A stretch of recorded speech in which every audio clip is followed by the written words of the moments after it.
روس کے دارالحکومت ماسکو میں گزشتہ 24 گھنٹوں کے دوران جان لیوا مہلک ترین عالمی وبا کورونا وائرس کووڈ-19 سے مزید 76 افراد کی ہلاکت کی اطلاع ہے۔ مجموعی طور پر ہلاکتوں کی تعداد یہاں 10,999 ہو گئی ہے۔ کورونا ریسپانس سینیٹر نے ایک بیان جاری کر کے کہا کہ کورونا سے متاثر 76 مریضوں کی موت ہو گئی ہے۔ ہفتے کے روز یہاں کورونا سے 73 افراد کی موت ہوئی تھی۔ ناظرین، ترکی کو چین سے کووڈ-19 ویکسین ملنے میں تاخیر۔ ترک وزیر صحت فتح کوکا نے کہا کہ چین سے آنے والی سائنو ویک بایوٹیک ویکسین کی پہلی کھیپ وہاں کے کسٹم ڈپارٹمنٹ کی جانب سے روکے جانے کی وجہ سے تاخیر کا شکار ہو سکتی ہے۔ مسٹر کوکا نے ٹویٹ کیا، بیجنگ کسٹم ڈپارٹمنٹ میں کووڈ-19 کی وجہ سے اس کا آپریشن عارضی طور پر روک دیا گیا ہے اور لہٰذا ویکسین کی آمد میں 1 سے 2 دن کی تاخیر ہو سکتی ہے۔ توقع کی جا رہی ہے کہ ترکی کو سائنو ویک ویکسین کی 50 ملین خوراکیں اور ساتھ ہی فائزر اور بایوٹیک ویکسین کی 4.5 کروڑ خوراکیں ملیں گی۔ ملک میں زیادہ متاثر علاقوں میں 4 مرحلوں میں پولیو کے قطرے پلائے جائیں گے۔ صدر رجب طیب اردوغان کے کورونا وائرس کو پھیلنے سے روکنے کے منصوبے کے تحت 31 دسمبر سے 4 جنوری کی صبح تک لاک ڈاؤن عمل میں لایا جائے گا۔ ناظرین، بین الاقوامی مسافروں کے سعودی عرب میں داخلے پر پابندی کی مدت میں توسیع کی جا رہی ہے۔ بحر احمر کے کنارے جدہ کے بندرگاہ کے قریب ایک شہری سائیکل چلا رہا ہے۔ ناظرین، سعودی عرب نے بین الاقوامی مسافروں کے مملکت میں داخلے کی پابندی کی مدت میں مزید 1 ہفتے کی توسیع کر دی ہے۔ سعودی پریس ایجنسی کے مطابق وزارت داخلہ کی جانب سے جاری کیے گئے بیان میں کہا گیا ہے کہ پابندی میں توسیع کا فیصلہ دنیا کے کئی ملکوں میں وائرس کی نئی تبدیل شدہ شکل سامنے آنے کے بعد احتیاطی تدابیر کے تحت حفظان رہنمایانہ خطوط پر یہ فیصلہ کیا گیا ہے۔ بیان میں کہا گیا ہے کہ بعض غیر معمولی مثبت مریضوں میں استثناء بھی ہوگا، جبکہ غیر ملکی شہریوں کو سعودی عرب سے واپس جانے کی بھی اجازت ہوگی۔ ناظرین، وزارت داخلہ نے کہا ہے کہ موجودہ صورتحال کا جائزہ لیا جا رہا ہے اور اگر ضروری ہوا تو سفری پابندیوں کی مدت میں مزید توسیع بھی کی جا سکتی ہے۔ ناظرین، دنیا بھر میں کورونا وائرس کی نئی لہر اور تبدیل شدہ شکل کے کیسز رواں ماہ کے آغاز پر برطانیہ میں سامنے آئے تھے اور مشرق وسطیٰ سمیت دنیا کے کئی ملکوں تک پہنچ چکے ہیں۔ کورونا وائرس کی نئی لہر اور تبدیل شدہ شکل کے کیسز رواں ماہ کے آغاز پر برطانیہ میں سامنے آئے تھے اور مشرقی وسطیٰ سمیت دنیا کے کئی ملکوں تک پہنچ چکے ہیں۔ عرب نیوز کے مطابق اتوار کو اردن میں برطانیہ سے آنے والے ایک مسافر اور ان کی اہلیہ میں وائرس کی تبدیل شدہ شکل کی تصدیق کی گئی۔ اس سے قبل لبنان نے کہا تھا کہ جمعے کو لندن سے آنے والی ایک پرواز کے مسافر میں وائرس کی تصدیق بھی ہوئی تھی۔ اسی طرح بھارت میں بھی برطانیہ سے آنے والے ایک جہاز میں 2 افراد کی اس نئی وبا کی تصدیق بھی ہوئی ہے۔ دنیا کے 50 سے زائد ملکوں میں تبدیل شدہ کورونا وائرس کے کیسز سامنے آنے کے بعد برطانیہ سے سفر کرنے والے مسافروں پر پابندیاں عائد کر دی گئی ہیں۔ ناظرین، دنیا بھر میں کورونا کی دوسری لہر کا قہر جاری ہے۔ وہیں پر کورونا وبا کے خاتمے کے لیے ویکسین کی تیاری بھی زور و شور کے ساتھ جاری ہے۔ ویکسین کی ٹیکہ اندوز بھی کی جا رہی ہے۔ وہیں پر محققین کا کہنا ہے کہ نقصان دہ سینیٹائزر استعمال نہ کریں۔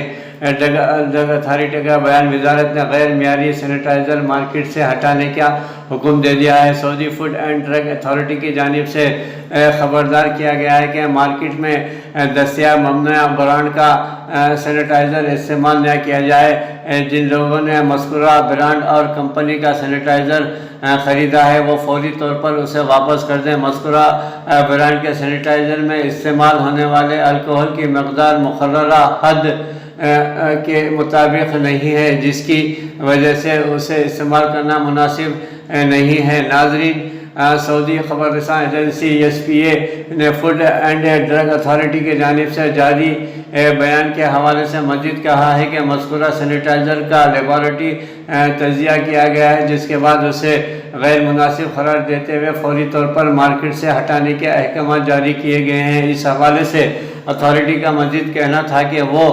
افراد جنہوں نے مذکورہ سینیٹائزر خریدا ہوا ہے وہ اسی دکان میں واپس کر کے اپنی رقم واپس لے لیں۔ اگر دکاندار کسی وجہ سے اعتراض کرے تو اس بارے میں وزارت تجارت کے ٹول فری نمبر 1900 پر شکایت درج کی جا سکتی ہے۔ سونے کی قیمت میں مسلسل اضافہ ہو رہا ہے۔ 22 کیرات 1 گرام سونے کی قیمت 207.90 ریال رہی ہے۔ سعودی عرب میں اتوار کو سونے کی نرخوں میں معمولی اضافہ ہوا ہے، جو 20 کیرٹ 1 گرام سونے کی قیمت 226.89 ریال رہی ہے، جبکہ ہفتے کو قیمت 225.20 ریال تھی۔ ویب سائٹ عاجل کے مطابق 22 کیرٹ 1 گرام سونے کی قیمت 207.90 ریال ریکارڈ کی گئی ہے۔ اسی طرح 21 کیرٹ 1 گرام سونا 158.45 ریال میں فروخت ہوا ہے۔ 18 کیرٹ 1 گرام سونے کی قیمت 170.10 ریال رہی ہے۔ گولڈ مارکیٹ ذرائع کا کہنا ہے کہ اتوار کو 1 اونس سونے کی قیمت 7,053 ریال رہی ہے، جبکہ 1 کلو سونے کی قیمت 2,26,794 ریال ریکارڈ کی گئی ہے۔ ناظرین، بحر احمر میں حوثیوں کی جانب سے بچھائی گئی 4 سرنگیں تباہ کر دی گئی ہے۔ عرب اتحادی فورسز نے حوثی باغیوں کی جانب سے بحر الاحمر میں بچھائی گئی 4 مزید بارودی سرنگیں ناکارہ بنا دی گئی ہے۔ ویب نیوز عاجل نے عرب اتحادی فورس کی جانب سے جاری بیان کے حوالے سے کہا ہے کہ اتحادی فورسز کی نیول کمان نے گزشتہ 24 گھنٹوں کے دوران بحر الاحمر کے جنوب میں ایران نواز حوثی باغیوں کی جانب سے بچھائی گئی مزید 4 سمندری بارودی سرنگیں ناکارہ بنا دی گئی ہیں۔ آبی بارودی سرنگیں صدف جو کہ ایرانی ساختہ ہیں، واضح رہے 2 روز قبل ایک مال برادر جہاز حوثیوں کی بچھائی گئی سمندری بارودی سرنگ سے ٹکرا گیا تھا، جس سے جہاز کا اگلا حصہ متاثر ہوا تھا۔ اس حوالے سے اتحادی فورسز کے ترجمان بریگیڈیئر ترکی المالکی کی جانب سے جاری سابق بیان میں کہا گیا تھا کہ حوثی باغیوں کی جانب سے سمندری گزرگاہوں کو دہشت گردی کا نشانہ بنانے سے علاقے میں جہاز رانی کو شدید خطرات لاحق ہو گئے تھے۔ ناظرین، بلوچستان میں FC چیک پوسٹ پر حملہ، 7 سپاہی ہلاک۔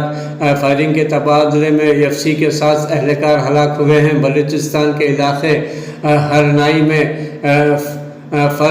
فرنٹیئر کور بلوچستان کی پوسٹ پر دہشت گردوں کے حملے میں FC کے 7 سپاہی ہلاک ہو گئے ہیں۔ پاک فوج کے شعبہ تعلقات عامہ ISPR کی جانب سے جاری بیان میں کہا گیا ہے کہ FC چیک پوسٹ پر ہفتے کی رات کو حملہ کیا گیا تھا۔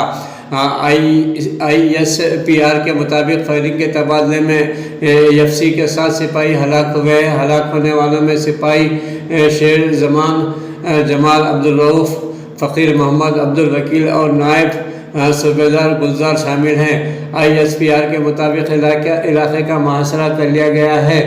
سرچ آپریشن جاری ہے۔ وزیر اعلیٰ بلوچستان جام کمال خان نے حملے کی مذمت کرتے ہوئے سپاہیوں کی ہلاکت پر دکھ اور افسوس کا اظہار کیا اور وزیر اعلیٰ کا کہنا تھا کہ دہشت گرد حملوں سے حوصلے پست نہیں ہو سکتے۔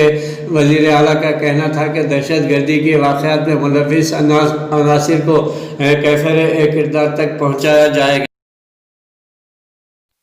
ریاست تلنگانہ حکومت کی جانب سے دیے گئے مکانات فروخت کرنے پر ہوگی قانونی کارروائی۔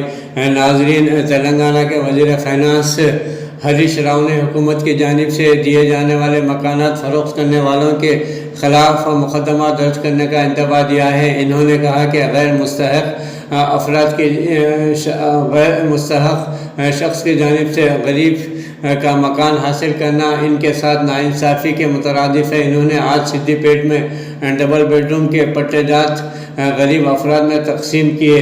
یہاں 168 مکانات کی تعمیر مکمل ہو گئی ہے۔ ناظرین، بھارت اتراکھنڈ کی 3 مسلم لڑکیاں جج بن گئی ہے۔ جہاں آرا انصاری گلستان انجم عائشہ فرین نے اتراکھنڈ جوڈیشل سروس امتحان میں کامیابی حاصل کر لی ہے۔ اتراکھنڈ کی 3 مسلم لڑکیاں جوڈیشل سروس سول جج جونیئر ڈویژن امتحان میں شاندار کامیابی حاصل کر کے جج بن گئی ہیں۔ اتراکھنڈ پبلک سروس کمیشن کی جانب سے جاری کردہ نتائج کے مطابق 17 امیدواروں کو منتخب کیا گیا ہے۔ ادیشا سنگھ، آدرش ترپاٹھی، انجم، ہرشتا شرما، اسنہا نارنگ، ریاستی نادر کوٹے گلستان انجم، پریا شاہ، عائشہ فرحین، جہاں آرا انصاری، نتیشا سنتوش، پچھمی شمشاد علی، دیوش راٹھور، سدھارتھ کمار، الکا نیول سنگھ شامل ہیں۔ گلستان انجم اتراکھنڈ کے موضع بھڑی سے تعلق رکھتی ہیں۔ گلستان کے والد حاجی حسین احمد سماجوادی پارٹی کے لیڈر ہیں۔ گلستان نے اپنی ابتدائی تعلیم GIC ملہان سے حاصل کی۔ بعد ازاں PG کالج سے گریجویشن کے بعد LLB کیا اور 2017 عیسوی میں BCS امتحان لکھا، جس میں وہ کم نشانات حاصل کی۔ پھر دوبارہ انہوں نے امتحان لکھا اور کامیابی حاصل کی۔ گلستان کے والد کسان ہیں، ہریدوار کی، جہاں آرا انصاری بھی کسان کی بیٹی ہیں۔ جہاں انصاری دراصل صحیفہ نگار بننا چاہتی تھی، اس لیے انہوں نے ماس کمیونیکیشن کی پڑھائی کی، الیکٹرانک میڈیا میں جانے کا خواب دیکھا۔ بعد ازاں انہوں نے جج بننے کا فیصلہ کیا۔ LLB کی ڈگری بھی وکالت کرنے کے لیے نہیں کی، بلکہ جج بننے کے لیے انہوں نے قانون کی ڈگری حاصل کی۔ تعلیم کے دوران ان کی جدوجہد کے بارے میں پوچھا گیا تو انہوں نے کہا کہ اپنے والدین کے خواب کو پورا کرنے کی کوشش کی ہے۔ اپنی کامیابی پر بہت خوش دکھائی دینے والی جہاں آرا انصاری بہت سادہ مزاج اور ذہین معلوم ہوتی ہے۔ انہیں اپنے ملک پر فخر ہے۔ سرکاری اسکول میں تعلیم حاصل کرنے کے بعد انہوں نے سرکاری کالج سے انٹر کیا۔ DVPG کالج دہرادون سے LLB کی ڈگری حاصل کی۔ جہاں آرا انصاری کے والد سعادت حسین انصاری بھی کسان ہے۔ جہاں آرا انصاری نے اپنی کامیابی کے پیچھے ماں کا اہم رول قرار دیا ہے۔ وہ اپنی والدہ کو بھی اپنا آئیڈیل مانتی ہیں۔ ماں نے بیٹی کو اکیلے شہر میں پڑھنے کے لیے بھیجا، بیٹی نے بھی ماں کے بھروسے کو پورا کر دکھایا۔ اب وہ جج کی کرسی پر بیٹھ کر مظلوموں کے ساتھ انصاف کریں گے۔ عائشہ فرین نے علی گڑھ مسلم یونیورسٹی قانون کی ڈگری حاصل کی ہے۔ انہوں نے اتراکھنڈ جوڈیشل سروس ایگزامینیشن 2020 عیسوی میں کامیابی حاصل کی۔ انہوں نے اپنی ماسٹر ڈگری علی گڑھ مسلم یونیورسٹی سے 2019 عیسوی میں حاصل کی۔ ان کے والد شرافت علی نے کہا کہ میری بیٹی نے اللہ کے کرم سے بہترین کامیابی حاصل کی ہے۔ تینوں مسلم لڑکیاں اتراکھنڈ کے دیہی علاقوں سے تعلق رکھتی ہیں، لیکن تینوں کا ضلع ہریدوار ہی سے تعلق ہے۔ اس سے قبل اتر پردیش جوڈیشل سروس کے نتائج میں 18 اور راجستھان جوڈیشل سروس میں 5 مسلم لڑکیاں جج بنی تھیں۔